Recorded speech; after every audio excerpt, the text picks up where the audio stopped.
had a whole list of things that you could just scan and voila, plot. Yeah. So I also have Panoply installed because I think that was part of the instructions. Yes, it was. But I don't think I have a whole list of things that I can just click on and voila. You have to generate the AIJ file first. So you have to, in the command line, in a terminal window, you have to type scale ACC, the name of your ACC file, and then AIJ at the end. And then you open in Panoply the AIJ file. If you open the ACC file, you will not get a large list of things that are confusing. The ACC file is the definition of cryptic.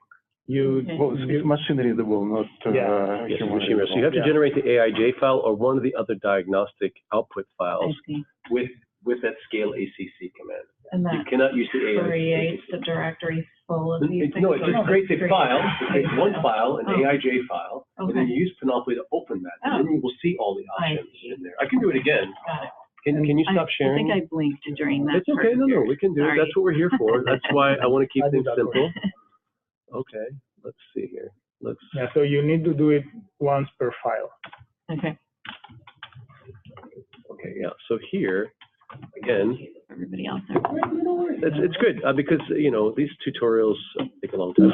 So here's the ACC file I'm using that I want to look at the AIJ version of. So I run scale ACC, which you all should have had compiled and should have access to.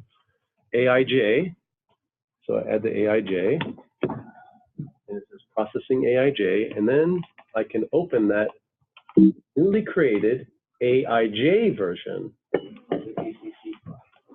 Now you might not have the December file, you might have the partial file. So for example, I can do the same thing.